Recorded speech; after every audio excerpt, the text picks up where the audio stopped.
Mereka kata, bagaimana kami nak tembus masuk ke dalam sebuah bumi, sebuah kawasan yang bukan sahaja dijaga oleh para mujahidin yang berada di atas tanah, yang mana mereka ini mengejar kematian dan syahid lebih daripada mereka mengejar kehidupan. Dan lebih daripada itu, mereka dibantu pula oleh tentera-tentera yang turun daripada langit, yang berpakaian serba putih. Bukan mujahidin yang sebut, tentera Israel yang nampak. Pada hari ini, alhamdulillah, kita memanjatkan kesyukuran kepada Allah Subhanahu wa taala. Kita diberi dua beruang untuk berkumpul bersama-sama, bercerita, berkongsi rasa bersama dengan saudara-saudara kita yang berada di sebuah negara nun jauh di sana. Sebuah negara yang walaupun kita dengar tentang kisah mereka sejak daripada kita kecil, kita jadikan kisah-kisah perjuangan, teladan dan pedoman daripada mereka sebagai contoh untuk kita bersama. Sebuah negara yang daripada dulu diperjuangkan sehingga kini masih belum dibebaskan. Sebuah negara yang bernama Palestin, dan lebih khusus wilayah di dalam Palestin yang bernama Gaza. Dan hari ini insya-Allah kita berkumpul untuk bercerita tentang bumi ini. Tetapi kita tidak datang semata-mata untuk mendengar tentangnya daripada berita-berita yang kita dapat di media sosial, di laman-laman web. Tetapi insya-Allah kita mendengar tentang bumi Gaza pada hari ini daripada persepsi pandangan mata orang-orang Gaza dan Palestin sendiri.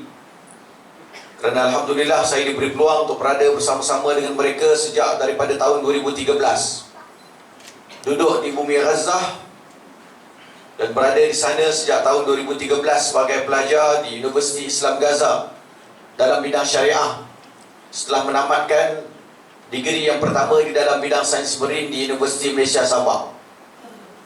Dan alhamdulillah tahun 2013 duduk sehingga tahun 2014-2015 berada bersama-sama dengan masyarakat Palestin, dan pada tahun 2016 menjadi sebahagian daripada warga Palestin. Apabila saya mendirikan rumah tangga bersama-sama dengan seorang wanita Palestin, seorang bekas isteri baru kepada Al-Syahid Brigade Izzuddin Al-Qassam, komander mereka Syahid Ashraf Mushtahab. Saya berkahwin dengan bekas isteri beliau pada tahun 2016, dan beliau yang syahid pada tahun 2008 meninggalkan di belakangnya satu orang isteri dan juga 5 orang anak. Jadi alhamdulillah saya berkahwin dengan satu orang, dapat bercuma 5 orang. Dan saya juga mempunyai 3 orang anak sendiri hasil perkahwinan tersebut, dan 1 orang cucu. Jadi saya Dato' Nadir Al-Nuri. Tuan-tuan dan puan-puan yang saya kasih sekalian, hari ini kita bercerita tentang bumi Gaza ini, bumi yang penuh keberkatan, bumi yang berada di dalam satu kawasan di dalam negara Palestin, yang mana Palestin itu sendiri berada di dalam satu kawasan lain yang disebut oleh para ulama sebagai kawasan Asyam. Kawasan yang meliputi 4 buah negara, iaitu Palestin, Jordan, Syria dan juga Lebanon. Yang mana negara-negara ini banyak disebutkan di dalam hadis, banyak disebutkan di dalam Al-Quran tentang kehebatan dan keberkatannya. Antaranya ayat yang biasa kita baca setiap kali kita menyambut sambutan Isra' wal Mi'raj. A'udzubillahi minasyaitonirrajim. Bismillahirrahmanirrahim. Subhanalladzi asra bi'abdihi laylan minal masjidil haram ilal masjidil aqsa alladzi barakna hawla linuriyahu min ayatina innahu huwas samiul basir. Kawasan yang disebutkan diberkati sekelilingnya bermakna bahawa kawasan itu jauh-jauh lebih lagi diberkati. Kalau orang kata kawasan sekeliling Matin ni hebat, rasa aura dia, rasa berkat dia, rasa yang dia melahirkan para ulama dan orang-orang yang rajin mengaji. Kalau orang kata keliling Matin pun dah hebat, maksudnya Matin tu jauh-jauh lebih lagi hebat. Dan itu kelebihan yang ada pada ayat tersebut, mukjizat bahasa Al-Quran. Tak payah pun sebut Al-Aqsa itu hebat, allazi barakna haula, Tetapi cukup menyebutkan sekelilingnya hebat, orang tahu dah Al-Aqsa itu jauh lebih hebat. Maka layaklah tempat yang disebutkan tempat perjalanan baginda Rasulullah sallallahu alaihi wasallam daripada Masjidil Haram ke Masjidil Aqsa ini, tempat yang linuriyahu min ayatina, dijadikan tempat untuk menceritakan tentang kehebatan ayat-ayat Allah. Dan apakah yang lebih baik tuan-tuan dan puan-puan daripada melihat tanda kebesaran Allah yang ada di dunia pada hari ini dalam bentuk manusia-manusia yang sanggup mengorbankan segala apa yang mereka ada untuk mempertahankan bumi Allah, mempertahankan kawasan umat Islam, mempertahankan maruah umat Islam pada hari ini di bumi Gaza dan di bumi Palestin. Hari ini alhamdulillah, kalian orang-orang yang hebat meluangkan masa kalian untuk datang menuntut ilmu, untuk datang menambah pengetahuan berkenaan dengan agama yang kita anuti. Maka kalian orang yang hebat, alhamdulillah. Kalian boleh meluangkan masa, tenaga, harta kalian untuk kalian berada di sini. Tinggal satu lagi nak teruji, adakah kalian sanggup untuk mengorbankan nyawa-nyawa kalian untuk agama kalian bila mana seruan tersebut sampai. Mereka di bumi Palestin, mereka telah membuktikannya. Harta mereka telah pun dikorbankan, masa dan tenaga mereka 75 tahun dikorbankan. Hari ini mereka teruji sekali lagi dengan nyawa-nyawa yang diminta oleh Allah, darah-darah mereka yang perlu membasahi bumi Palestin sebagai jalan pembebasannya, dan mereka membuktikan bahawa mereka bersedia untuk melakukannya. Justru mereka yang berada di bumi Palestin, mereka ini adalah salah satu tanda kebesaran Allah. Yang di akhir zaman dengan kesibukan kita mengumpul harta, kesibukan kita dengan kerja, masih ada lagi yang sanggup memperjuangkan kalimah la ilaha illallah Muhammadur Rasulullah dengan nyawa-nyawa mereka. Justru tidak hairan bila mana kita mendengar kisah-kisah bagaimana kasih sayang kepada Allah juga dibalas dengan kasih sayang daripada Allah. Mereka yang berada di bumi Palestin, para mujahidin mereka dibantu oleh Allah secara terus. Tahun 2014 tuan-tuan dan puan-puan, ditanya komander-komander Brigade Izzuddin Al-Qassam, bagaimana kalian boleh terus mempertahankan bumi Gaza ini? Mereka jawab, kerana ada pertolongan Allah. Kami tidak berlawan seorang diri bersama-sama dengan musuh Allah, tetapi kami dibantu oleh tentera-tenteranya. Hatta bila mana komander Israel pun ditanya, kenapa kalian tidak boleh tembus masuk ke dalam bumi Gaza yang begitu kecil, sedangkan kalian mempunyai keupayaan ketenteraan, kecanggihan teknologi. Kalian disebutkan antara 15 negara paling hebat di dunia dari segi ketenteraan. Bumi Gaza yang kecil, yang terkepung, yang hanya dijaga oleh mujahidin dengan tentera-tentera dengan senjata-senjata ringan mereka, tak dapat kalian tembusi sebab apa? Maka komander-komander Israel ini apa yang mereka jawab? Mereka kata, bagaimana kami nak tembus masuk ke dalam sebuah bumi, sebuah kawasan yang bukan sahaja dijaga oleh para mujahidin yang berada di atas tanah, yang mana mereka ini mengejar kematian dan syahid lebih daripada mereka mengejar kehidupan, dan lebih daripada itu mereka dibantu pula oleh tentera-tentera yang turun daripada langit yang berpakaian serba putih. Bukan mujahidin yang sebut, tentera Israel yang nampak. Bagaimana mereka nak masuk ke dalam satu kawasan yang bila mana anjing-anjing pengesan dihantar oleh Zionis Israel untuk mengesan di manakah lokasi para mujahidin, dihidu dan dijumpai kawasan-kawasan mujahidin sedang menyorok. Anjing-anjing ini nak menyalak, nak bagi tahu kepada tuannya, tentera-tentera Zionis, bahawa di sini adanya mujahidin. Lalu mujahidin dia buat apa tuan-tuan dan puan-puan? Dia berbisik kepada anjing, dia kata kepada anjing, wahai si anjing, bagaimana engkau hamba Allah nak membocorkan rahsia kedudukan kami tentera-tentera Allah yang sedang mempertahankan bumi Allah ini?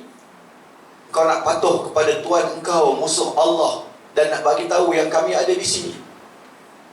Anjing tunduk, berlalu pergi, tak jadi nak menyalak. Sampaikan Zionis Israel masuk ke dalam perangkap-perangkap para mujahidin dan dibunuh beramai-ramai. Bagaimana mereka nak masuk ke dalam tanah tersebut, tuan-tuan dan puan-puan? Yang para mujahidin mereka pada tahun 2014 masuk ke dalam terowong-terowong untuk melaksanakan misi-misi operasi istishhadi, berani mati. Nak masuk ke dalam kawasan terowong melalui Gaza, keluar di sebelah tanah haram Israel, laluan keluarnya sebelah sana. Tetapi Allah takdirkan laluan keluarnya dibom, tak boleh nak keluar. Laluan masuknya dibom, tak boleh nak beralih balik.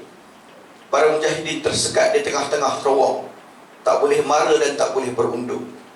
Ketika itu bulan Ramadan, mereka tidak membawa apa-apa bekalan melainkan kurma yang tidak banyak. Sebab mereka jangkakan akan masuk ke dalam terowong dan akan melakukan operasi berani mati, tak akan balik lagi ke bumi Gaza. Allah takdirkan mereka tersekat dalam terowong tersebut. Apa yang mereka lakukan, tuan-tuan dan puan-puan? Mereka bersahur dengan setengah biji kurma, berbuka dengan baki setengah biji kurma, dan mereka bertenaga dan menunggu arahan pada bila-bila masa. Kalau komander kata dah boleh maju ke hadapan, maka mereka akan maju untuk melaksanakan operasi-operasi jihad mereka. Berapa lama mereka duduk dalam terowong dalam keadaan tersebut menunggu arahan? Mereka duduk selama 21 hari, sahur dengan setengah biji kurma, berbuka dengan setengah yang ada. Bila mana sahabat-sahabat mereka pergi mendapatkan mereka bila berlaku gencatan senjata, mereka dapati sahabat-sahabat ini masih lagi berada dalam keadaan hidup dan bernyawa. Tak mati syahid, melainkan pada tahun 2018 berlaku peristiwa lain di dalam terowong yang menyebabkan ada beberapa orang yang mati syahid. Didapati salah seorang yang mati syahid tersebut adalah yang terperangkap pada tahun 2014. Maksudnya Allah tak pilih dia untuk syahid tahun 2014. Allah tak pilih dia untuk duduk dan tinggal di sisinya sehinggalah tamat tugasannya di dunia. Kita, tuan-tuan dan puan-puan, berusaha sikit. Kita tanya, mana hadiah daripada Allah? Mana ganjaran daripada Allah? Mana rezeki yang Allah janjikan? Mana kejayaan yang Allah janjikan? Sampai kadang-kadang kita berburuk sangka dengan Allah. Wal'iyadu billah.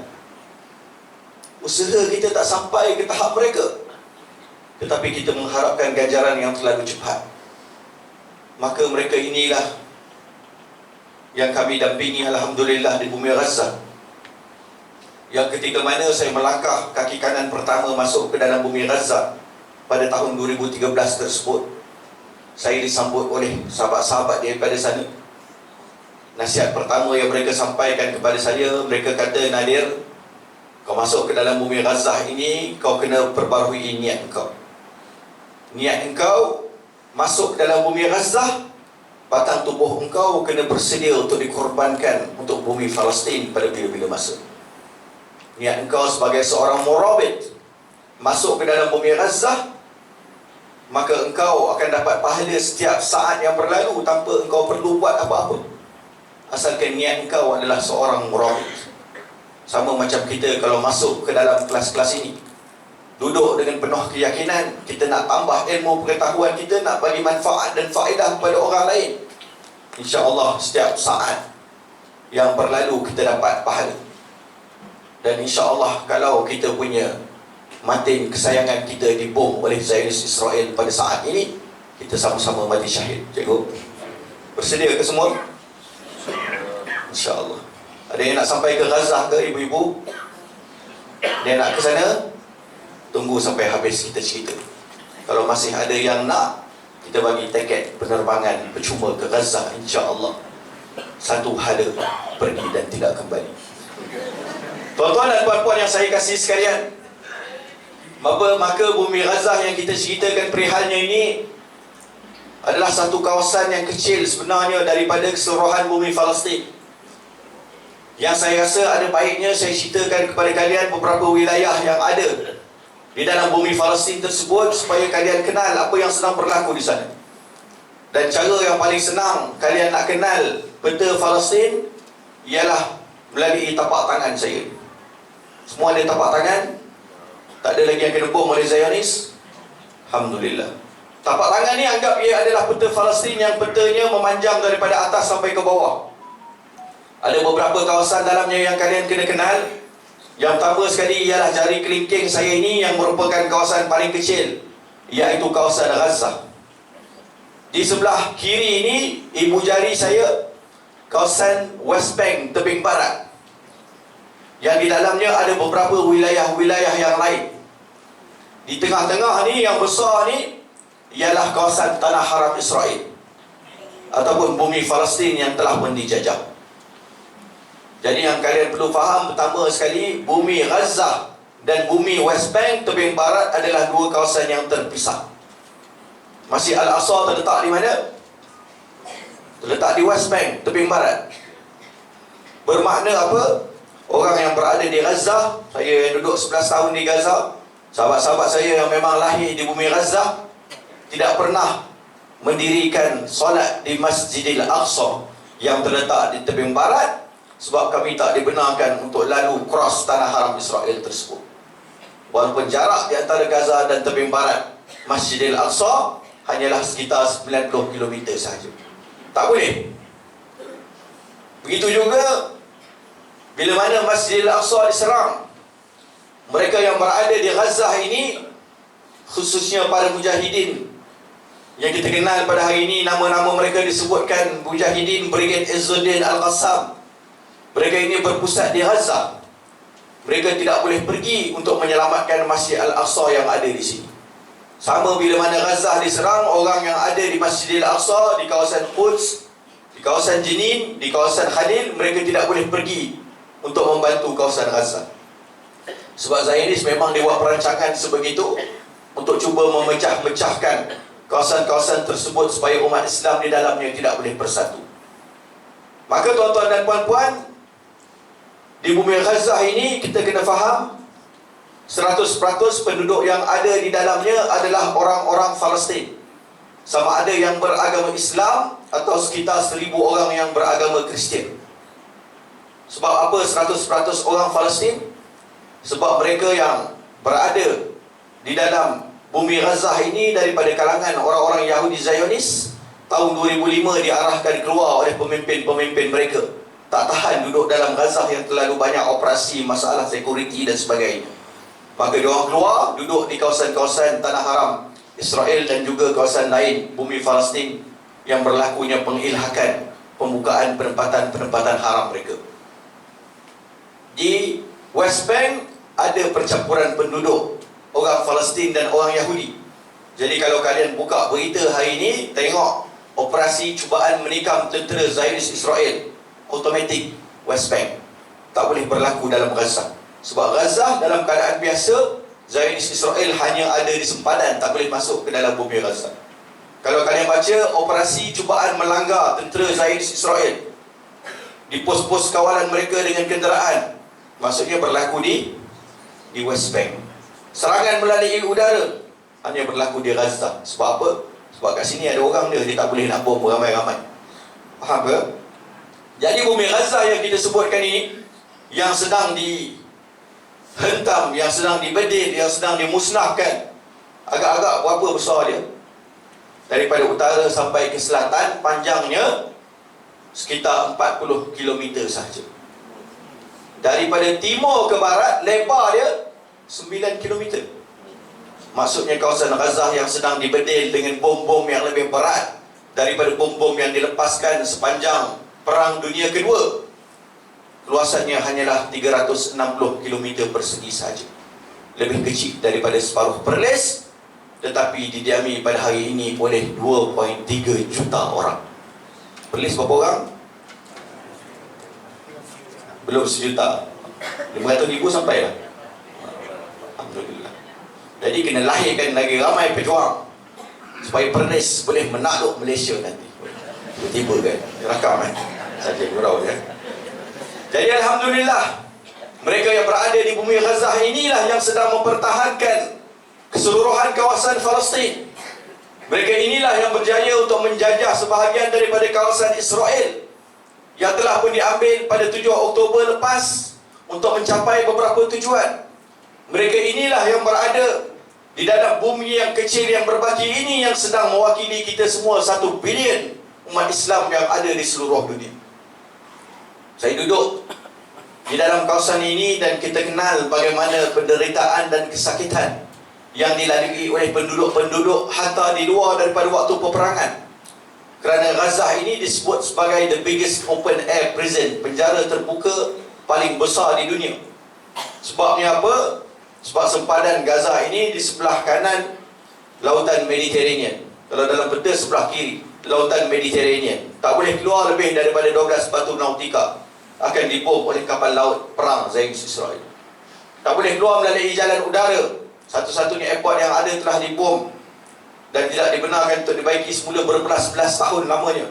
Tak boleh keluar sebelah daratan sebab sempadannya dengan tanah haram Israel dijaga dengan tembok-tembok, dijaga dengan pagar-pagar pemisah, dijaga dengan tentera yang sentiasa berkeliaran. Tak boleh lepas masuk ke dalam tanah haram Israel. Satu sahaja pintu sempadan yang mereka ada di sebelah bawah ini, pintu sempadan yang namanya pintu sempadan Rafah, yang memisahkan di antara Gaza dan juga Mesir. Ingat betul-betul Mesir, bukannya Israel. Maksudnya apa? Maksudnya kalau Mesir ini baik, dia akan buka sempadan ini, akan membolehkan orang-orang Gaza keluar dan masuk seperti negara-negara yang lain. Tetapi Mesir dia tidak berbuat sedemikian. Duka citanya mereka ini yang merupakan pelengkap kepada siege kepungan ke atas Gaza, yang mana pintu sempadan Rafah ini dibuka. Bila mana dibuka, hanya 300 orang saja dibenarkan keluar setiap hari. Sedangkan dalam tempoh 3 bulan yang terakhir, dengan sebab habisnya cuti musim panas ni sebelum peperangan, dengan sebab orang yang nak sambung belajar di luar, orang yang dah ziarah keluarga di luar nak masuk semula ke dalam Gaza, mereka ini tuan-tuan dan puan-puan yang nak keluar daripada Gaza ketika itu jumlah mereka 40,000 orang. Jadi bayangkan, kalau nak keluar daripada Gaza ni kena ambil nombor giliran. Kalau dapat nombor 10,000 pun setiap hari 300 orang, maksudnya berapa tahun kena tunggu baru boleh keluar daripada Gaza. Dengan sebab itulah kepungan itu berlaku ke atas Gaza, yang menyebabkan penduduk-penduduk dalamnya berada dalam keadaan yang sangat sengsara. Elektrik satu hari ada 8 jam, kemudian putus 16 jam. Anak-anak sakit, tidak ada ruang untuk mendapatkan perubatan sebab tak boleh dihantar keluar daripada Gaza. Ramai yang mati di hadapan mata. Orang yang cerdik pandai nak sambung belajar tak boleh, tak ada duit. Pemuda-pemuda mencecah usia 35 tahun, 40 tahun masih belum lagi boleh mendirikan rumah tangga. Maka inilah situasi kehidupan mereka, yang selain daripada itu juga turut diuji dengan peperangan yang berlaku secara berterusan. Perang yang berlaku pertama sekali bila mana Gaza mula dikepung pada tahun 2008, Perang Furqan 21 hari. Kemudian peperangan yang kedua 2012. Kemudian peperangan yang ketiga yang merupakan perang pertama saya duduk di bumi Gaza dan saya melaluinya tahun 2014, 51 hari. Kemudian perang kecil 2018, perang 2021 11 hari, dan juga perang yang sedang berlangsung dan masih berterusan sehingga kini, perang 2023. Ramai orang yang tanya kepada saya apa pengalaman yang saya lalui di bumi Gaza yang menyebabkan saya rasa terkesan di hati. Ramai orang jangkakan saya akan cerita tentang pengalaman nyawa berada di hujung tanduk yang banyak kali berlaku dalam situasi peperangan. Antaranya pada tahun 2014, saya masih bujang duduk seorang diri di sebuah rumah tamu di tingkat 5, klinik yang nama dia Iyadat Haifa. Dan kita ni bila duduk tingkat 5 bangunan, makcik-makcik, bila berlaku serangan, sentiasa berlaku pengeboman di sekitar kita, maka rumah kita ni dia akan rasa bergoyang, macam tengah bermain roller coaster. Roller coaster tahu? Kalau tak tahu nanti minta cucu bawa pergi main roller coaster. Kalau yang sakit jantung jangan pergi, supaya rasa macam mana orang Gaza rasa dibom. Saya duduk ketika itu, perang yang berlaku pada bulan Ramadan. Saya duduk, tiba-tiba tengah masak nasi putih dengan daging masak hitam. Pandai masak ni, nampak je biasa-biasa. Tiba-tiba berlaku satu bunyi letupan yang sangat kuat. Dan orang Palestin bila mana berlaku letupan yang kuat, mereka ajar kita kena cek, tengok rumah aku yang kena bom ke bukan rumah aku. Sebab orang Israel bila dia mana dia nak bom satu-satu rumah, dia akan ketuk pintu terlebih dahulu. Tapi cara dia ketuk pintu bukan dia ketuk, dia kata, ada orang ke tak? Aku nak main bom ni. Tak. Apa yang mereka buat, mereka akan letupkan atap rumah tersebut dengan roket kecil daripada drone-drone tanpa juruterbang mereka. Bila mereka letupkan atap rumah, maksudnya ada 3 sehingga 5 minit untuk kosongkan rumah tersebut sebelum datang roket daripada F-16 dan F-35 yang akan meledakkan keseluruhan bangunan sehingga tidak ada yang berbaiki melainkan debu-debu yang berterbangan. Maka bila mana bunyi letupan tersebut sangat kuat, saya pun buka tingkap nak tengok adakah rumah saya yang kena bom. Rupa-rupanya bukan rumah saya, rumah yang kena bom ialah rumah di sebelah rumah saya. Saya pun ucap Alhamdulillah. Tutup balik tingkap, azan berkumandang, Bismillahirrahmanirrahim, Bismillahirrahmanirrahim la yadurru ma'asmi. Betul ke bacaan tu? Untuk buka puasa. Komen aku je. Kita pun dengar azan, buka puasa, makanlah nasi dengan daging masak hitam tadi. Alhamdulillah. Esok pagi keluar pergi tengok rumah yang kena bom. Sebab apa dibom? Satu lubang besar yang terbentuk, dalamnya ada paip-paip besi yang rupanya dah dimodifai oleh mujahidin, dijadikan sebagai roket-roket mereka. Rupanya mujahidin makcik disimpan roket dekat sebelah rumah saya. Dia tak habar kat saya. Kalau dia habar, lama lah kau pindah ke tempat lain. Tapi Allah takdirkan, Alhamdulillah, roket-roket mereka tidak meletup ketika itu. Dan saya masih lagi boleh jumpa dengan makcik-makcik secara fizikal, secara berdepan. Kalau tak, saya hanya datang ke asrama kalian pada waktu malam, berjumpa kalian dalam mimpi-mimpi kalian. Habis perang 2014, berlaku peristiwa yang lebih mengesankan yang saya sebutkan tadi, yang saya perlu ceritakan kepada kalian. Kerana di sana ada hak orang-orang Palestin.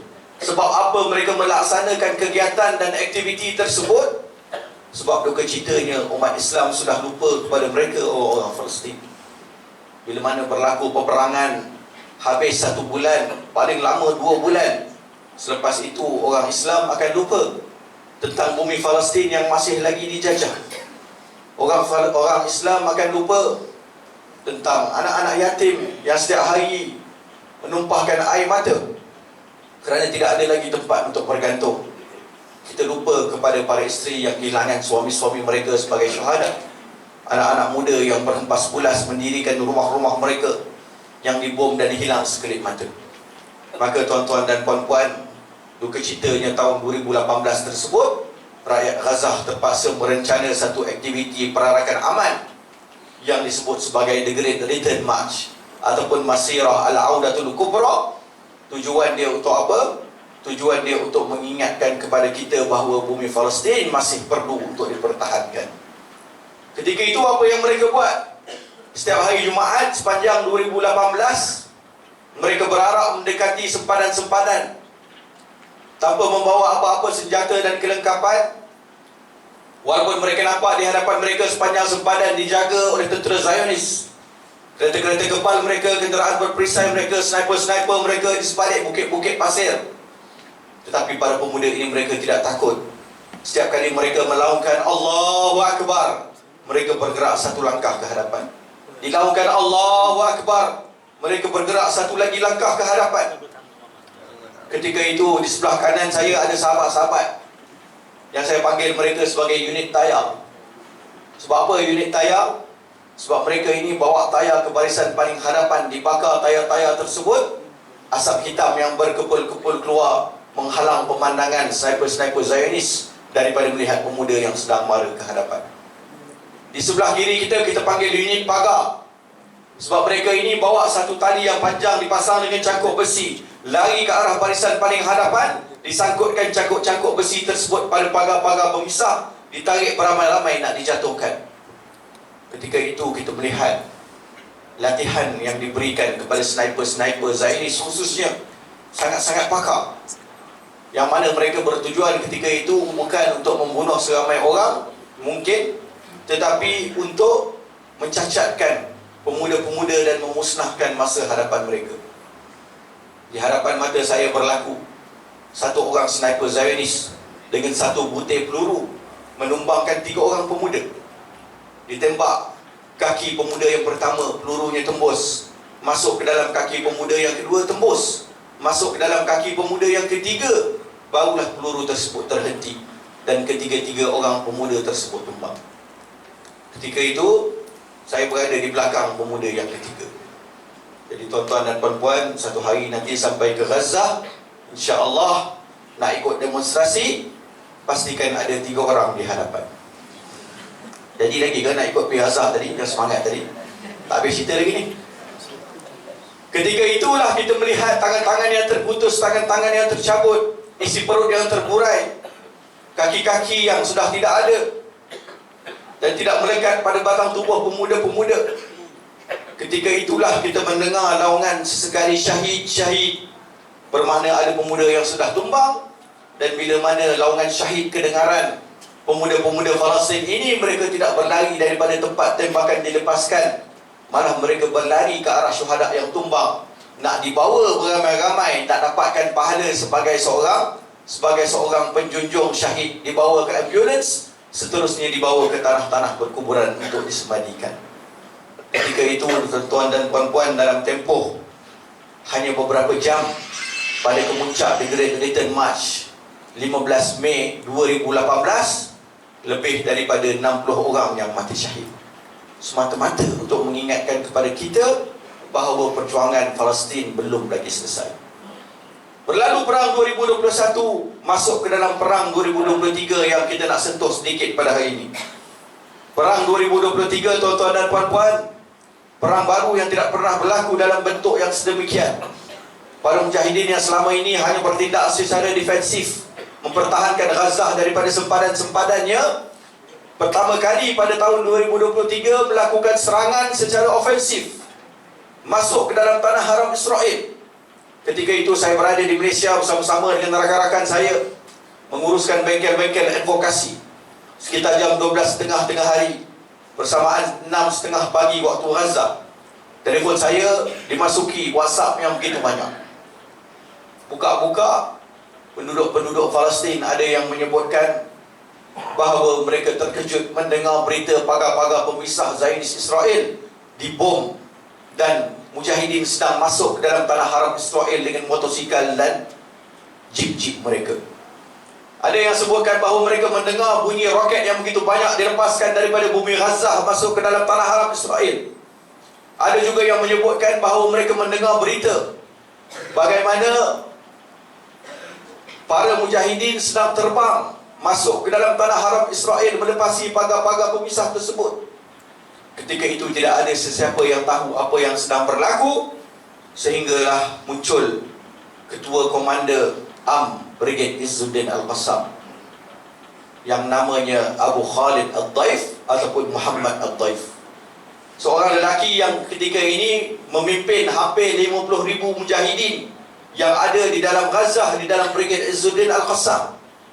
Lelaki yang begitu digeruni oleh musuh Zionis Israel, yang digeruni harta oleh kuasa-kuasa besar, pernah cuba dibunuh sebanyak 8 kali tetapi tidak berjaya. Roket yang dilepaskan kepadanya tahun 2014 jatuh di tepinya tetapi tidak meletup, Allah takdirkan. Walaupun roket yang lain pada tahun yang sama membunuh isteri dan anak-anaknya. Pemuda ini muncul dan keluar. Dia kata, pada hari ini kami melancarkan serangan ke atas tanah haram Israel. Kami melancarkan 5,000 buah roket dalam 20 minit yang pertama. Kami melancarkan pemuda-pemuda yang sedang masuk ketika ini ke dalam tanah haram Israel dalam operasi yang kami namakannya sebagai Taufan Al-Aqsa. Taufan Al-Aqsa. So apa namanya Taufan? Sebab ia dibuat secara mengejut. Tak ada orang yang tahu melainkan sekitar 1,000 lebih mujahidin yang masuk ke dalam tanah haram Israel ketika itu. Sebab apa namanya taufan? Sebab mujahidin menggunakan segala kekuatan yang mereka ada untuk masuk ke dalam tanah haram Israel. Termasuklah unit-unit baru yang dikenali sebagai Wahdatus Sahr ataupun unit Eagle, unit Helam, dengan kemampuan peralatan ringkas, para motor dan para gliding. Para pemuda ini terbang, masuk, melepasi segala bentuk halangan yang ada di tanah haram Israel. Sempadan-sempadan yang dijaga dengan teknologi yang begitu canggih, yang merupakan antara sempadan paling teruk dan paling kuat dijaga di seluruh dunia. Mujahidin lepas, masuk dengan kipas-kipas yang menerbangkan mereka melepasi pagar-pagar itu. Mereka masuk untuk melancarkan serangan-serangan dengan beberapa objektif yang tertentu. Yang mana orang yang tak tahu objektif tersebut, dia akan kata mujahidin masuk buat kerja sia-sia. Dia akan kata mujahidin tak pandai berstrategi, tak pandai berperang. Malah yang lebih teruk, dia akan kata mujahidin menyebabkan kematian para syuhada yang begitu ramai, yang telah melebihi 20,000 orang di bumi Gaza ketika itu. Tetapi mujahidin mereka masuk dengan objektif-objektif yang jelas. Mereka tahu apa yang mereka lakukan, apa yang mereka lakukan, dan yang pertama sekali mereka masuk untuk mendapatkan tawanan-tawanan perang, prisoners of war. Sebab apa? Sebab setiap kali buat perjanjian dengan Zionis Israel, khususnya untuk buat gencatan senjata, perjanjian-perjanjian akan dilanggar, tak pernah diikuti. Maka mujahidin belajar daripada pengalaman. Tahun 2006 dapat satu orang tawanan perang, nama dia Gilad Shalit. Dicari oleh Zionis, mujahidin simpan kat mana tak jumpa. Sampai 5 tahun cari tak jumpa. Akhirnya tahun 2011 terpaksa melaksanakan satu prisoner exchange deal, perjanjian pertukaran tawanan, di mana satu orang Gilad Shalit ketika itu ditukarkan dengan 1,100 tawanan-tawanan Palestin yang berada di dalam penjara Zionis Israel. Maka Alhamdulillah pada hari ini objektif pertama mujahidin masuk pada 7 Oktober tersebut telah berjaya. Sebab apa? Sebab di tangan mereka bukan 1, bukan 100, tetapi 250 orang tawanan-tawanan Israel yang berada dalam tangan mujahidin pada saat ini. Dan dalam tempoh gencatan senjata yang akan berakhir pada hari ini dan mudah-mudahan akan dilanjutkan, setiap hari berlaku pertukaran. 1 orang tawanan Israel ditukarkan dengan 3 orang wanita dan juga kanak-kanak yang berada dalam penjara-penjara Zionis Israel. Dan Alhamdulillah mujahidin berjaya untuk melaksanakan prisoner exchange deal yang sedang berlangsung pada saat ini, membebaskan wanita-wanita Islam kita daripada dalam penjara. Yang mana kalau dulu tuan-tuan, zaman kegemilangan Islam, zaman Khalifah Mu'tasim Billah, 1 orang wanita tahanan berada dalam penjara Rom, digerakkan oleh Khalifah Mu'tasim Billah seluruh angkutan tenteranya, sehingga disebutkan kepala tenteranya berada di Rom, ekornya masih berada di negaranya. Ramai tak ramai yang digerakkan untuk menyelamatkan 1 orang wanita yang berada dalam tahanan penjara Rom ketika itu. Kita di zaman-zaman kelemahan Islam, lebih daripada 5,000 orang Palestin berada dalam tahanan penjara Zionis Israel. Wanita-wanita ribuan yang ada, kanak-kanak ratusan yang ada. Mereka setiap hari menceritakan tentang penyiksaan yang berlaku ke atas mereka. Tetapi tidak ada negara yang boleh menggerakkan tentera-tentera menggerakkan ke arah pembebasan mereka. Sekarang mujahidin berjaya untuk keluarkan mereka daripada peperangan. Kita duduk di bumi Malaysia kita, di kursi-kursi empuk kita, di universiti-universiti kita, dan kita fatwakan. Sebahagian sedikit pandai di negara kita menyebutkan bahawa di Palestin tidak ada jihad. Mujahidin tidak pandai berperang, mujahidin tidak pandai berstrategi. Sedangkan kita, apa yang kita pandai hanyalah berkata-kata. Ketiganya objektif yang mereka letakkan ketika itu. Keduanya ialah untuk menggagalkan usaha normalisasi kerjasama yang nak dibuat oleh sebuah negara nama dia Arab Saudi. Diberi tanggungjawab untuk menjaga Al-Haramain Asy-Syarifain, 2 kota suci umat Islam, 2 masjid paling suci umat Islam. tetapi nak buat kerjasama dengan negara haram Israel yang nak memusnahkan kiblat pertama orang Islam. Tetapi Alhamdulillah dengan tindakan yang dibuat oleh para mujahidin menggagalkan usaha normalisasi tersebut. Muhammad bin Salman malu nak sokong Israel dalam keadaan sekarang, keluarkan kenyataan kita dah hentikan rundingan normalisasi dengan Israel dan kita akan buat bantuan untuk orang-orang Palestin.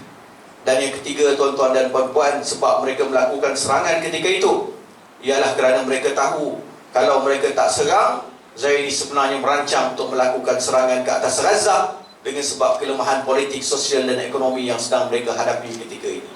Maka pakar-pakar perang di kalangan para mujahidin tahu sebelum mereka sempat diserang, maka mereka serang dulu, dapat capai objektif-objektif yang kita sebutkan. Alhamdulillah. Justru tinggal satu persoalan yang terakhir. Adakah rakyat Gaza redha dengan tindakan para mujahidin? Adakah mereka redha bangunan-bangunan mereka dimusnahkan, mereka terpaksa berhijrah dan berpindah? Adakah mereka redha anak-anak mereka nyawa-nyawa ditarik untuk tindakan mujahidin yang dilakukan bergerak satu langkah ke arah pembebasan? Jawapan tersebut, tuan-tuan dan puan-puan, ada pada sahabat-sahabat kita yang berada di hadapan ini. 3 orang yang saya nak perkenalkan kepada kalian. Di sebelah kiri saya yang berbaju hitam, Al-Akh Ala Mansur. Saudara Ala ini mempunyai masters di dalam bidang pengurusan dan media, menguruskan bahagian kemanusiaan Cinta Gaza Malaysia di bumi Gaza. Mereka ketiga-tiganya keluar daripada bumi Gaza sekitar 2 bulan yang lepas, datang ke Malaysia untuk menguruskan organisasi. Nak balik semula ke sana tak dapat kerana sempadan telah ditutup. Maka Ala ini berkahwin, mempunyai 2 orang anak. Beberapa minggu yang lepas berceramah di Kuantan, Pahang, dapat satu mesej masuk ke WhatsApp-nya, maklumat dan berita. Ahlan Ustaz.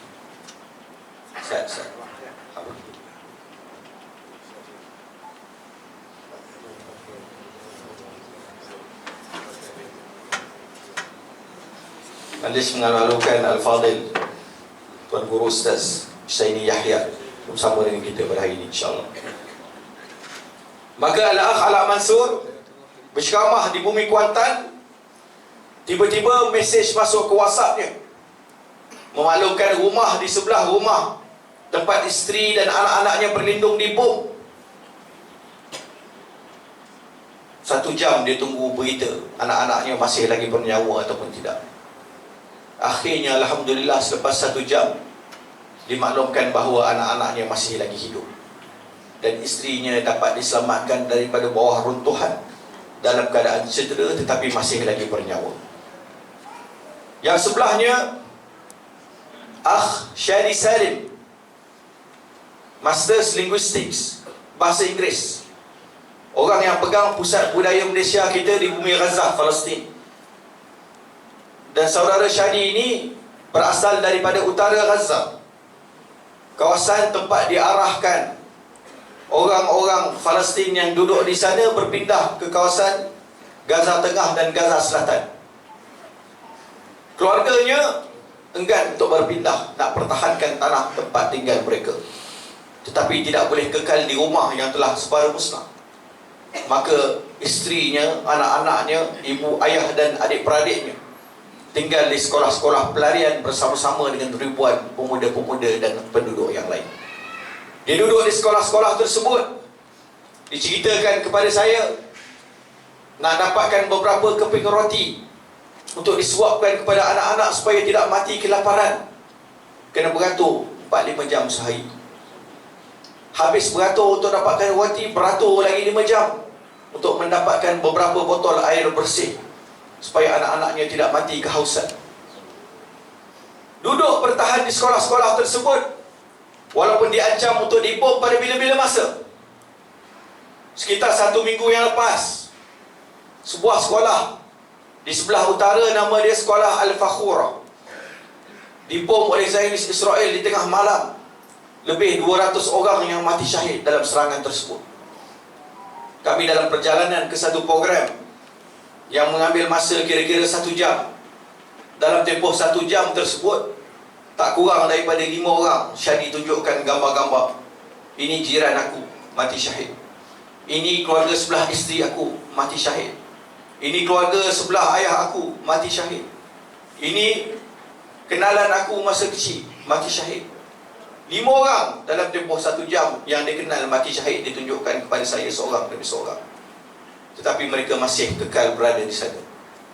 Yang paling hujung, saudara Naim.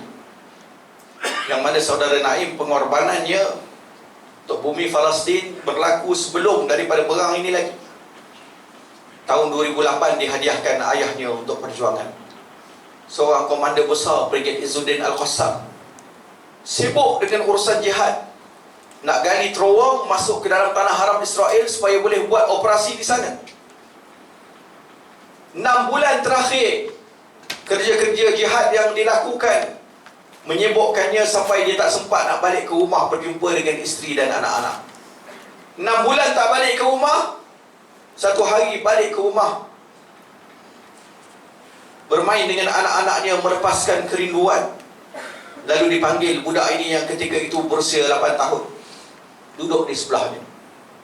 Dia kata, "Wahai Naim, aku nak khabarkan kepada engkau satu berita." Naim seronok, ayah dia balik, lama tak jumpa, nak bagi tahu aku apa, agak-agaknya surprise. Rupanya betul-betul surprise. Ayah dia kata apa kepada dia? Ayah dia kata, "Wahai Naim, esok aku akan mati syahid." Terkejut budak ni, 8 tahun. Ayah datang bawa khabar bahawa dia akan mati syahid esoknya. Bangun Naim nak bagi tahu kepada ibunya. Ayah dia tarik balik tangan dia. Ayah kata, "Berita yang aku khabarkan kepada engkau ini untuk orang lelaki sahaja. Jangan kau bagi tahu kepada sesiapa, melainkan kalau betul-betul aku mati syahid." Ayahnya tinggalkan kepadanya beberapa pesan. Ayah dia kata, "Jaga isteri aku, mak engkau, jaga adik-beradik engkau, adik-adik. Jangan biar mereka rasakan kehilangan seorang suami dan seorang ayah. Jaga Al-Quran. Jangan biarkan ia ditinggalkan, terus jadikan ia sebagai pedoman dan teladan. Kerana sebaik saja engkau tinggalkan, maka hidup engkau akan berada di dalam kegelapan. Jangan tinggalkan perjuangan yang telah aku mulakan. Berjuang sehabis baik di jalan yang sama sehinggalah bumi Palestin dapat dibebaskan." Maka ketika itu dia pulang semula ke tempat operasinya. Naim pergi ke lautan esok hari untuk belajar berenang bersama-sama dengan rakan-rakan dia. Balik ke rumah, orang ramai dah berkumpul di rumah. Ditanya kepada ibunya, ditanya kepada pakciknya apa yang berlaku. Diberitahu kepadanya bahawa ayahnya telah pun betul-betul mati syahid. Bila ayahnya mati syahid, dicari di manakah jasad dan jenazah si ayah. Dia nak usap kepala ayahnya, nak cium dahinya, nak belai pipinya, buat kalian terakhir. Nak sebutkan kepada si ayah, "Selamat tinggal wahai ayah yang tak sempat aku kenal. Selamat tinggal wahai ayah yang jarang-jarang aku jumpa." Minta tanya pakciknya, "Mana jasad ayahku? Tak nampak pun." Pakciknya buat apa? Pakciknya angkat satu bungkusan. Disebutkan kepada Naim, "Tempat operasi ayah engkau telah dibom. Batang tubuhnya berkecai. Tidak ada yang berbaki melainkan sisa-sisanya yang dapat kami kutip. Ada dalam bungkusan ini, kau ambil dan kau ucapkanlah kepadanya selamat tinggal." Maka Naim alhamdulillah membesar dengan mengikuti wasiat ayahnya. Sekarang sudah berusia 23 tahun. Sudah menamatkan pengajiannya di Universiti Islam Gaza dalam bidang sains politik. Beberapa minggu yang lepas, dikhabarkan makciknya 2 orang bersama-sama dengan suami-suami mereka, bersama dengan 10 orang anak-anak mereka, rumah mereka dibom, semuanya mati syahid. 4 hari yang lepas, kami berada di Terengganu, bercerita dengan warga Terengganu tentang apa yang sedang berlaku di bumi Gaza. Sepatutnya Naim menamatkan majlis tersebut dengan bacaan doa. Tiba-tiba dapat satu mesej WhatsApp, tergesa-gesa keluar daripada majlis. Kami tamatkan, lalu pergi cari Naim di mana. Dia duduk di satu sudut dalam keadaan senyap, air matanya mengalir. Tanya kepada Naim, kenapa Naim, apa yang berlaku? Dia kata, keluarga sebelah ibu aku pula, 70 orang berkumpul dalam satu rumah, berlindung bersama-sama. Tetapi Zionis Israel telah mengebom rumah tersebut. 4 orang kanak-kanak yang kecil mati syahid. Yang lain berada di hospital sehingga saat ini masih belum diketahui khabar mereka. Tak tahu apa yang berlaku pada mereka. Dan Naim ini, tuan-tuan dan puan-puan, saya kenal masa usianya 13 tahun pada tahun 2013. Masa saya mula-mula sampai ke Gaza, tahun 2016, Alhamdulillah, saya mendirikan rumah tangga berkahwin dengan ibunya. Jadi Naim ini adalah anak tiri sulung saya. Masa awal peperangan berlaku, isteri saya berhubung dengan saya, minta izin untuk keluar daripada rumah. Katanya kawasan sekeliling rumah kita dah kena bom. Minta izin untuk pergi ke rumah adik ipar yang berdekatan dengan rumah kami. Saya pun beri dia kebenaran, pindah ke rumah adik ipar. Tak sampai 24 jam duduk di rumah adik ipar, masjid di hadapan rumah adik ipar dibom. Rumah musnah. Isteri saya terkejut bagaimana Allah boleh selamatkannya keluar daripada kesan kemusnahan tersebut. Bawa anak saya yang bongsu namanya Ibrahim Al-Khalil, nak keluar daripada rumah, para pemuda ambil daripada pangkuan isteri, dibawa ke tempat yang selamat. Maka dipimpin anak-anak saya yang lain, Haura yang berusia 5 tahun, Qamar yang berusia 4 tahun, nak keluar daripada rumah, keluar di jalan. Jalan dipenuhi dengan batang tubuh manusia yang telah terkorban sebagai syuhada. 11 orang yang mati syahid ketika itu. Keluar pula berpindah ke tempat yang lain. Allah takdirkan juga tak boleh nak selamat. Zionis Israel mengeluarkan arahan semua yang berada di kawasan utara Gaza dan bandar Gaza kena berpindah ke kawasan Gaza Tengah dan Gaza Selatan. Maka isteri saya menghantar pesanan kepada saya. Dia kata, wahai suamiku, aku nak minta izin kau sekali lagi, nak gunakan kenderaan kita yang ada di bumi Gaza ini untuk aku berpindah ke kawasan Gaza Tengah yang lebih selamat. Nak bawa anak-anak kita, nak bawa keluarga ipar kita. Ketika saya dengar tu, tuan-tuan dan puan-puan, saya marah kepada isteri saya. Saya kata, bagaimana engkau yang datuk engkau seorang asyahid, suami engkau seorang asyahid, syahid tahun 2008, adik engkau asyahid, syahid tahun 2014, anggota Brigade Izzuddin Al-Qassam yang menjaga sempadan. Bagaimana kau nak meninggalkan rumah-rumah kita, tanah-tanah kita, kawasan duduk kita, sehingga kan ia kosong dan begitu mudah dimasuki oleh Zionis Israel, mengambil alih tempat-tempat tersebut? Bagaimana engkau nak memindahkan batang tubuh engkau yang sepatutnya menjadi perisai untuk rumah-rumah kita, sehingga kan boleh berlakunya peristiwa Nakbah 2.0 dalam keadaan kita masih lagi bernyawa? Aku haramkan engkau menggunakan kenderaan kita untuk pergi ke tempat yang lain. Isteri saya senyap. Esok barulah dia balas mesej.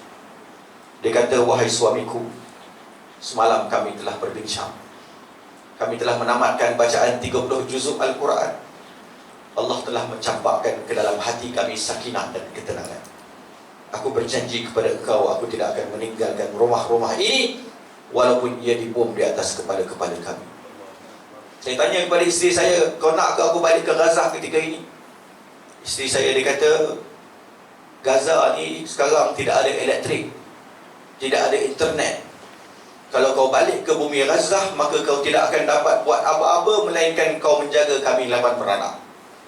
Apa yang lebih utama ialah untuk engkau duduk di bumi Malaysia pada saat ini, jumpa dengan seramai mungkin orang, ceritakan tentang apa yang sedang melanda umat Islam di bumi Gaza, kumpulkan doa-doa mereka, sumbangan-sumbangan mereka, naikkan semangat mereka, pastikan mereka bersedia pada bila-bila masa untuk berkorban untuk bumi Gaza dan Palestin.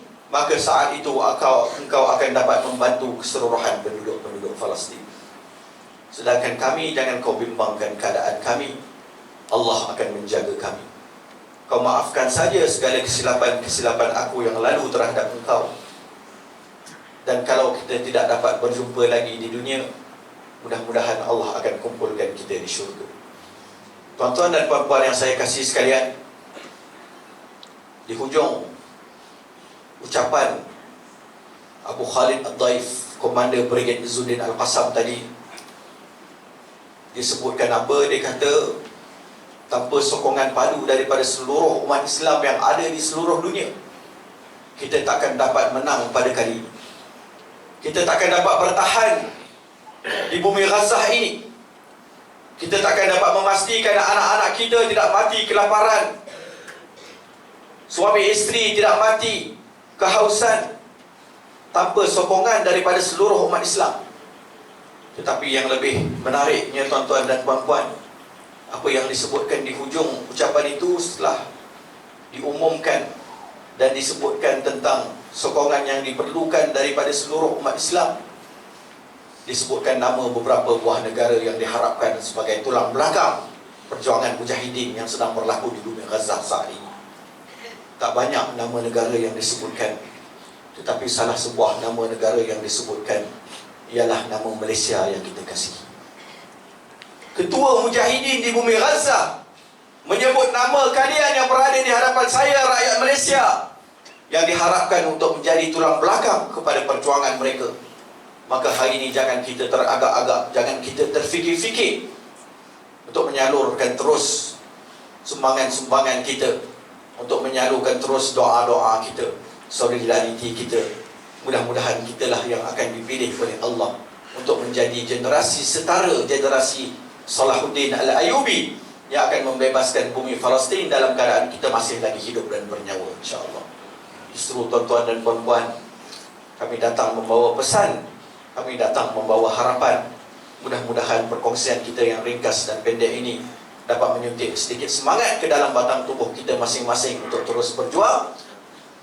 Dan insya-Allah di kesempatan yang ada ini kita melancarkan juga dengan izin Fadil Ustaz Husaini Yahya dan Cikgu Johan, tabung jihad kita untuk bumi Palestin, insya-Allah. Letakkan harta-harta kalian yang kalian nak bertemu dengannya semula di hari akhirat kelak. Letakkan emas-emas kalian yang memberatkan tangan-tangan kalian diangkat untuk berdoa kepada Allah untuk bumi Palestin. Letakkan dengan penuh keikhlasan apa yang kalian ada, dan insya-Allah kami memastikan ia sampai ke tangan Palestin, ke tangan mereka yang memerlukan. Mudah-mudahan kita menjadi sebahagian daripada perjuangan kecil mereka. Mudah-mudahan kita dipilih untuk berada bersama-sama dengan mereka ketika saat Masjid Al-Aqsa dibebaskan dan kita solat bersama-sama dengan mereka di lapangan-lapangan yang telah dibebaskan, insya-Allah. Tuan-tuan dan puan-puan yang saya kasih sekalian, kami mohon maaf di atas segala kelemahan perkongsian kami pada hari ini. Mudah-mudahan ada peluang untuk kita bertemu lagi. Dan bumi Matin ini adalah bumi yang tidak asing sebenarnya untuk kami. Setiap kali kami sampai ke Perlis, sampai ke bumi Matin, insya-Allah, mudah-mudahan tak jemu menerima kehadiran kami, dan mudah-mudahan kita bertemu sekali lagi pada masa yang akan datang. Aku liqauli hadza wa astaghfirullahal azim li wa lakum. Wassalamualaikum warahmatullahi wabarakatuh.